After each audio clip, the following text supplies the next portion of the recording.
எடிட்டராக இருந்ததால், ஜெயச்சந்திரன் எடிட்டராக இருந்ததால் அவங்க கொஞ்சம் காப்பாற்றி நம்ம எடுக்கிற விஷயங்களை வந்து தயாரிப்பாளர் காமிக்காமல் ஏதாவது தப்பாக இருந்தால் கூட அது நமக்கு நாமே இது வச்சு அப்போ புதிய டைரக்டர்களை வந்து காப்பாற்றுறது வந்து முதல்ல எடிட்டர்ஸ் தான் முதல்ல காப்பாற்று. அதனால் அந்த வகையில் எடிட்டர்ஸோடு எனக்கு வந்து ஒரு நல்ல அட்டாச்மெண்ட். அப்போ அவங்களோட அந்த உறவு வந்து தொடர்ந்து பயணிச்சுட்டே இருக்குது. ஆனால் இப்போ வரும்போது என்ன ஒரு ப்ராப்ளம் இருக்குன்னா, அப்போ வந்து எடிட்டிங் ரூம் வந்து ஒரு குடும்பமாக இருந்தது. எடிட்டிங் ரூமில் டைரக்டர் அசிஸ்டண்ட்டு, எடிட்டர் அசிஸ்டன்ட்ஸு ஒரு 10 பேர் எப்பவுமே இருப்போம்.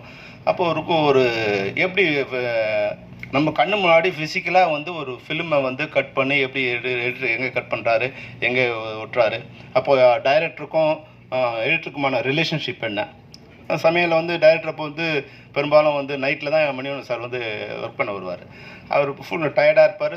அப்போ என்ன பண்ணுவார்னா, அவர் நினச்சி கட் சொல்கிறதுக்குள்ளே அவர் கொஞ்சம் டைம் ஆகும். மார்க் அப்போ வந்து சீன் பேக்கில் மூவி வேலையில் தான் மார்க் பண்ணணும். மார்க் பண்ண கை வச்சார்னா ஒரு 4 ஃப்ரேம் ஓடிடும். அப்போ வச்சுட்டு கட் பண்ணி மார்க் பண்ணணும். அவர் கட் பண்ண இடத்துல மார்க் பண்ண இடத்துல கட் பண்ணி மறுநாள் காமிச்சா எடிட்டர் திட்டுவார், என்ன கௌதமன் நான் சொன்ன மாதிரி நீ கட் பண்ணலையே, லூஸாக இருக்கேன்னு. அப்போது அதுலேருந்து என்ன பண்ணுவார் கௌதம் சார், என்ன பண்ணுவார்னா, அவர் கட் பண்ண சொன்னால் கட் பண்ண மார்க் ஒன்று வச்சுப்பார், அவரோட மார்க் ஒன்று வச்சுப்பார். கட் பண்ணதுலேருந்து ஒரு 8 அடி முன்னாடியோ பின்னாடியோ அவர் இங்கே ஃப்ரேமை பார்க்குறத விட மணிவண்ண மூஞ்சியே பார்த்துட்ருப்பார். அவர் எங்கே கட் பண்ண நினைக்கிறாருங்கிறத முதல்ல அவர் பார்த்துருவார். டக்குன்னு அந்த ஃப்ரேம் மார்க் பண்ணிக்கிட்டு மறுநாள் வந்து அவர் கொடுத்த மார்க்கிங்லேயே அந்த கட்டிங் இருக்காது, இவர் ஒரு கட் பண்ணி அதை காமிப்பார். அப்போ பார்ப்பார், இப்போ எப்படி இருக்குது கௌதமன் நான் சொன்ன மாதிரி இருக்குல்ல. அப்போது ஒரு எடிட்டர் வந்து மார்க்கிங் மட்டும் இல்லை, டைரக்டரோட ரியாக்ஷன் அவங்க ஃபேஸ் வச்சு எங்கே கட் பண்ண நினைக்கிறாங்க, அவங்களுக்கு என்ன தேவைப்படுதுங்கிறத கூட அவங்க வந்து கூர்ந்து கவனிச்சது.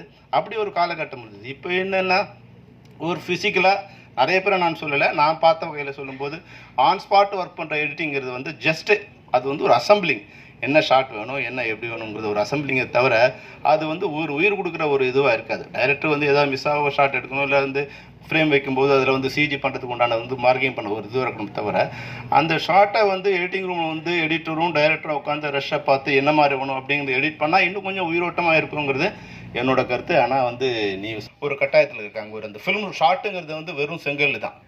வெறும் செங்கல் அடுக்கிறவன் வந்து மேஸ்திரி, அதில் வந்து சிற்பமாகவோ இல்லை வந்து ஒரு கட்டிடமாகவோ கட்டுறவன் தான் ஒரு கலைஞன். அப்போ எடிட்டர் வந்து ஒரு அடுக்கிற மேஸ்திரியாக இல்லாமல் வந்து அது கட்டுற கலைஞனாக இருக்கிற படங்கள் பார்த்திங்கன்னா சாதாரண படங்கள் கூட மிக பிரம்மாண்டமாக வந்து அதை உருவாகி நல்லமாக இருக்குது. அப்போது நீங்கள் இப்போ எடிட்டர்ஸோட இப்போ கோபியை வந்து சொன்ன விஷயங்களில் இந்த விஷயங்கள் எல்லாம் ஓகே. ஆனால் இப்போது நான் எது வந்து லேக்கிங்காக இருக்குன்னு நினச்சா, ஒன்று மெம்பர்ஸ் ஒர்க் பண்ணணும். மெம்பர்ஸ் ஒர்க் பண்ணுறது வந்து டைப் பண்ணணும். இப்போது ஒரு சில விஷயம் கோபிக்கு தெரியணும், மற்ற நிர்வாகிகளுக்கு கூட தெரியணும். என்னென்னா இன்னைக்கு முன்னாடி இப்போ இலவசம் சொல்லும்போது சொன்னார், முன்னாடி வந்து நாங்கள் என்ன பண்ணுவோம்னா யூனியன்ஸுக்கு பணம் வரலைன்னா, மற்ற யூனியன்ஸுக்கு பணம் வரலைன்னா எடிட்டிங்கில் சொல்லி எடிட்டிங் நிறுத்துவோம். ஆனால் இப்போ எடிட்டிங் எங்கே நடக்குதுன்னே எங்களுக்கு தெரியல. ஸ்பாட்டில் நடக்குதா இல்லை வீட்டில் நடக்குதா எங்கே நடக்குதுன்னு எனக்கு தெரியல. ஒரு 4-5 காப்பி இருக்குது, இங்கே போய் நிறுத்தினா இன்னொரு இடத்துல எடிட்டிங் நடக்குது, வேறு இடத்துல எடிட்டிங் நடக்குது.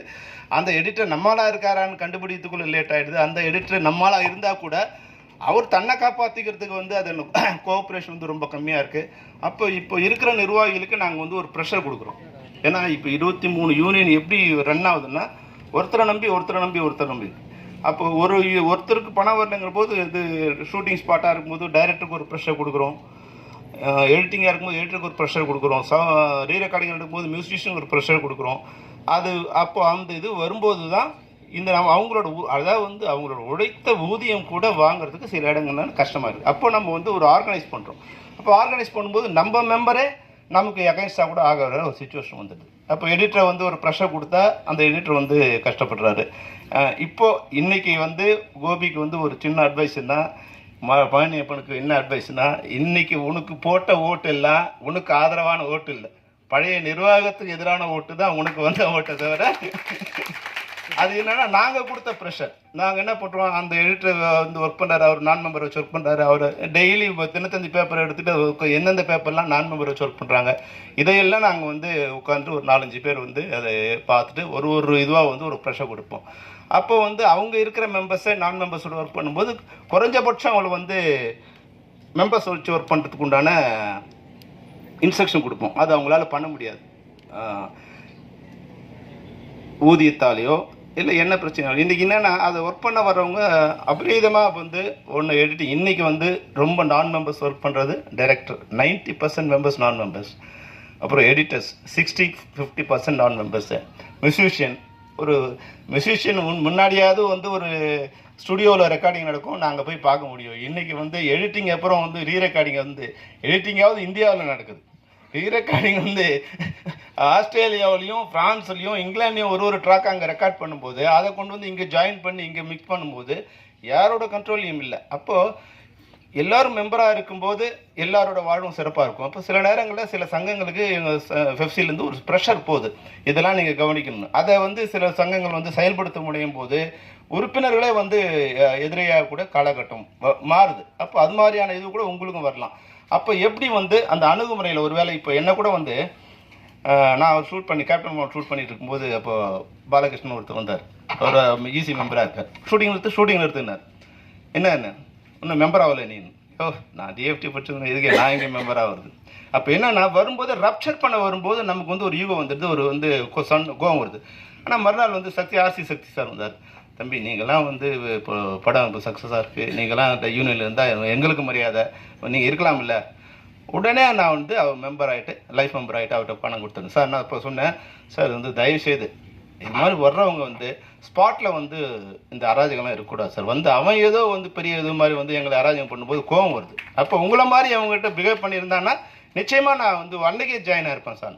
அதுதான் என்னோட நான் என்ன மனநிலையில் இருந்தனோ அதுதான் இன்றைக்கி ஒரு டைரக்டரோ இன்றைக்கி ஒரு எடிட்டரோ அந்த எந்த டெக்னீஷியன் இருந்தாலும் அந்த மனநிலை இருப்பாங்க. அப்போ எங்கள் நிர்வாகிகள் கூட நான் என்ன சொல்கிறேன்னா, எந்த நேரத்துலையும் அவங்கள போய் ஹராஸ் பண்ணுறதோ இல்லை அவங்களோட ஈகோ டச் பண்ணுற மாதிரி இல்லாமல் அவங்களுக்கு எக்ஸ்பிளைன் பண்ண சொல்லி சேர்ந்துருந்தா கூடி வாழ்ந்தா என்ன நன்மைங்கிறது முதல்ல அவங்களை எக்ஸ்பிளைன் பண்ண சொல்லி அதுக்கப்புறமா அவங்கள இருக்க சொல்கிறோம். ஆனால் என்ன பண்ணாலும் வந்து சில பேர் வந்து அதை எடுத்துக்கிறது இல்லை. அப்போ என்ன பண்ணுறது, சாம பேத தான தண்டத்துக்கு வரும்போது சில நேரங்களில் வந்து மேலே கோவம் வருது. ஆனாலும் அந்த பொசிஷனில் அது மாதிரி இருக்கும்போது அது நம்ம மாற்ற முடியாது. வந்திருக்க நிர்வாகிகள் வந்து நீங்கள் வந்து அந்த இதில் படிக்கும்போது பழசையும் நினைவு கூர்ந்தீங்க, புதிய விஷயங்கள் ரொம்ப நல்ல விஷயங்களை சொன்னீங்க. நீங்கள் எல்லோரும் ஒன்று சேர்ந்து பழைய குப்பையெல்லாம் கிளறிட்டு இருந்தால் வந்து அதுக்குள்ளே 2 வருஷம் முடிஞ்சிடும். இன்றைக்கி தொடங்குனீங்கன்னா இன்னிலேருந்து உங்களுடைய அந்த வாக்குறுதியில் நிறைவேற்றத்துக்கான என்ன விஷயம் அப்படிங்கிறத சீர்தூக்கி அதை சிறப்பாக செய்ய வேண்டும். உங்களுக்கு சம்மேளனம் அனைத்து வகைகளும் வந்து உதவிகரமாக இருக்கும். நீங்களும் சம்மேளனத்துக்கு உதவிகரமாக இருக்க வேண்டும் என்று கூறி விடைபெறுகிறேன். நன்றி, வணக்கம். நன்றி சார். அடுத்ததாக நாம் பேச அழைக்கிறோம் வாகை சூடி வந்த வாடாமலர் இனியா அவர்களை. ஒரு முக்கிய குறிப்பு, இந்த நிகழ்ச்சியில் கலந்துக்கிறதுக்காக அவங்களே சொந்த செலவில் ஃப்ளைட் டிக்கெட் போட்டு வந்திருக்காங்க. அதுக்கே முதல்ல கை தட்டணும். அதுக்கப்புறம் நான் சொல்ல வேண்டியதில்லை, உங்களுக்கே புரிஞ்சிருக்கும்னு நினைக்கிறேன். வாங்க இனியா.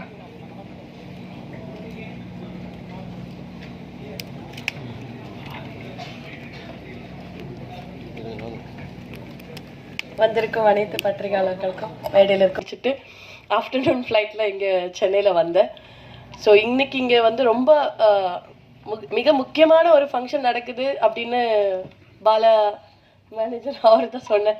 லைக் நீங்கள் வாங்க, நல்லாயிருக்கும். ஏன்னா நீங்கள் இப்போ ப்ரொடக்ஷன்லாம் ஆரம்பிக்கிற மாதிரி ஐடியா இருக்குது, ஆண்டர்ப்ரனராக இருக்கிறீங்க அப்படின்றது. என்னோட ஃபீல்டு இப்போது நான் ஒரு பிராண்ட் ஒன்று லான்ச் பண்ணேன், இன்னொரு ஆர்ட் ஸ்டுடியோ 1 இயர் ஆச்சு. ஸோ எங்களுக்கும் போஸ்ட் ப்ரொடக்ஷன்ஸ் ஒர்க் நிறைய இருக்கும். பொட்டிக் கான்செப்ட் தான், பட் இருந்தாலும் டைமுக்கு ஒரு எடிட்டர் கிடைக்கலன்னா எவ்வளோ சிக்கலாக இருக்கும், எவ்வளோ விஷயங்கள் வந்து டிலே ஆகும். நம்ம எக்ஸ்பெக்ட் பண்ணுற மாதிரி ஒரு விஷயம் வந்து வெளியில் வரலைன்னா அது ஒரு எடிட்டர் நல்ல ஒரு டெக்னீஷியன் கிடைக்கிறதுக்கு ரொம்ப ரொம்ப கஷ்டப்பட்டிருக்கேன். அண்ட் இன்னைக்கு வந்து சவுத் இந்தியன் எடிட்டர்ஸ் அசோசியேஷன் புதுசாக சார்ஜ் எடுத்திருக்கிற president, vice president, secretary, executive committee members எல்லாருக்கும் என்னோட வாழ்த்துக்கள். அண்ட் டான் பாஸ்கோ சார் தெரியும், என்னோட அட்வர்டைஸ்மெண்ட் எல்லாம் அவர் தான் எடிட் பண்ணிட்டு இருக்காங்க. ஸோ சார் அப்பப்போ, ஏன்னா ஒரு எடிட்டரோட ஜாப்ன்றது வந்து ஒரு கேப்டன் ஆஃப் த ஷிப் அப்படின்னு சொல்லலாம். First captain of the ship வந்து director, second captain of the ship அப்படின்னு சொன்னீங்கன்னா எடிட்டர் சொல்லுவேன். ஏன்னா ஒரு நல்ல எடிட்டரோட கையில் ஒரு படம் வந்தாதான் அது ஆடியன்ஸுக்கு புரிகிற மாதிரி எடுத்துகிட்டு வர முடியும். இப்போ நம்ம வந்து நிறைய ஷூட்டிங்கில் கூட நிறைய ஃபஸ்ட்டு சீனு, லாஸ்ட் சீனு, அப்புறம் மிடில் சீனு, அப்புறம் சம்மந்தம் இல்லாத scene A, scene 2, scene B கூட 2A, 2B அந்த மாதிரியெல்லாம் எடுத்துருவோம். அப்போது சம்டைம்ஸ் வந்து காஸ்டியூம் சேஞ்ச் பண்ணிவிட்டு டக்குன்னு வந்து எடுக்கும்போது கூட சில கண்டினியூட்டிஸ் எல்லாமே மிஸ் ஆகிருக்கும். அதே மாதிரி டைலாக்ஸாக இருக்கட்டும், நம்ம ஸ்பாட்டில் ஒன்று சொல்லியிருக்கோம், ஆனால் டப்பிங் தியேட்டரில் வரும்போது சிலது வந்து சிங்காய் பேசுகிறதுக்கு கொஞ்சம் கஷ்டமாக இருக்கும். அந்த டைமில் எடிட்டிங் ரூமில் சவுண்ட் என்ஜினியரும் சீஃப் எடிட்டரும் தான் நம்மளை வந்து ரொம்ப ரொம்ப ஹெல்ப் பண்ணுவாங்க. அண்ட் எனக்கு அது எக்ஸ்பீரியன்ஸ் ஆயிருக்கு. நான் இப்போ ஆர்கே செல்வமணி சாரும் எல்லாரும் சொன்ன மாதிரி ஒரு ஃபிசிக்கலான எக்ஸ்பீரியன்ஸ் வந்து கிடைக்கணும்னா அது எடிட்டர்ஸ் ரூமில் இருந்தால் தான் நமக்கு புரியும். ஒரு சினிமாவில் வந்து இவ்வளோ டிபார்ட்மெண்ட்ஸ் உழைச்சிருக்கேன், எவ்வளோ கஷ்டமாக ஒரு படம் வெளியில் வர்றதுக்கு இவ்வளோ விஷயங்கள் இருக்குது அப்படின்றது அப்போ தான் புரியும். ஸோ எனக்கும் வந்து ஆக்சுவலி இந்த ஸ்க்ரீன் பின்னாடி பிஹைண்ட் த ஸ்க்ரீன் ஒர்க் பண்ணுறதுக்கு ரொம்ப ஆசை. நான் கூடிய சீக்கிரம் வந்து ஒரு ஃபிலிம் டெக்னாலஜி கோர்ஸ் படிக்கிறதுக்காக எந்த இடம் நல்லா இருக்கும் அப்படின்னு நான் தேடிட்டு இருக்கேன். அது மட்டும் இல்லை, எனக்கு இங்கே சென்னையில் நான் வரும்போது நான் இப்போ 10 இயர்ஸ் ஆயிடுச்சு. நிறைய பேசுறதுக்கு அவ்வளோ எக்ஸ்பீரியன்ஸ் ஆன ஆர்டிஸ்ட் கிடையாது. பட் இருந்தாலும் எடிட்டர்ஸ்க்கான ஒரு இன்ஸ்டிடியூட் வந்தால் நல்லா இருக்கும் அப்படின்றத நான் ஃபீல் பண்ணுறேன். ஏன்னா நிறைய இப்போ வந்து ஃபாரின் டெக்னாலஜி நிறைய வந்து இன்ஃப்ளூயன்ஸ் ஆகிட்டே இருக்கு. And AI and digital tool நிறைய வந்து இன்ஃப்ளூயன்ஸ் ஆகிட்டு இருக்கு. அப்போ நிறைய பேருக்கு வந்து இந்த டெக்னாலஜி சில பேருக்கு old people like old generation people எல்லாருமே வந்து இன்னும் வந்து அப்கிரேட் ஆகாமல் இருக்காங்க. ஸோ அவங்களுக்கு வந்து இந்த நியூ டெக்னாலஜி வந்து தெரியப்படுத்துறதுக்காக ஒரு எடிட்டர்ஸ் இன்ஸ்டியூட்டோ இல்லை ஒரு ஏவிஎம் மாதிரி முன்னாடி இருந்த மாதிரி ஏதாவது ஒரு ஸ்டூடியோ, ஆல் பேக்கேஜில் ஸ்டூடியோ வந்தால் நல்லாயிருக்கும் அப்படின்றது நான் ரொம்ப நாளாக யோசிச்சிருக்கேன். பட் அதுக்கான இது எனக்கு தெரியல, அது இது இந்த மேடையில் சொல்கிறதுக்கான ரைட்டு மொமெண்ட்டா அப்படின்னு சொல்லலை. பட் எனக்கு ஃபீல் ஆயிருக்கு எல்லா டெக்னீஷியன்ஸும் ஒரே இடத்துல இருக்கிற மாதிரி, எடிட்டர், போஸ்ட் ப்ரொடக்ஷன், டப்பிங், எல்லா டிபார்ட்மெண்ட்ஸில் இருக்கிற டெக்னீஷியன்ஸுக்கு மட்டும் ஒரு இன்ஸ்டியூஷன், ஒரு லேர்னிங் இன்ஸ்டியூஷன் வந்தால் நல்லாயிருக்கும் அப்படின்னு நான் ஃபீல் பண்ணியிருக்கேன்.